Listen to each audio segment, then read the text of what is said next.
makulimlim ngayon, kaya medyo tingnan nyo yung landscape na yan dito sa park. Dito yung lugar na pagka may problema ka,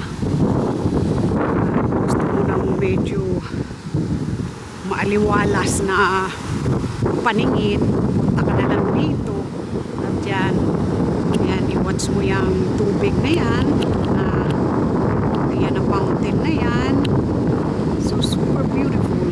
Ayan, diba? Ito yung pagka-umaga, sa tuwing umaga daming tao na namamasyal dito.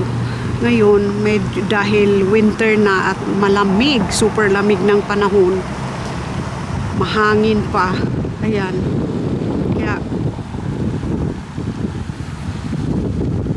pwede kang umistambay dito dahil maraming upuan dyan sa palibot at mga naglalaro mga tao dito.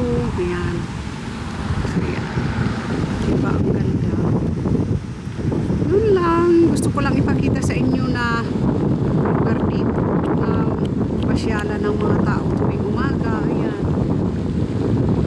yan ang ganda, diba? Kami sa pinakalayo ang kabila nun, isang subdivision na napakaganda. Ayan. So, yan. At saka dito malapit din dito sa ano, at doon sa kabila na yun, lahat doon. Ayan, sa ibabaw ng tulay. Ayan. So, yan ang inaano ko dito. Tuwing kung medyo ano ang utak mo, ang maganda dito, kita mo, ipapasyal nila dito yung mga aso. Ayan, may lalagyan na kaagad ng ano, mga pupo ng aso. Ayan. Ito ang napakagandang landscape talaga. Super ang ganda, diba? Super. Right?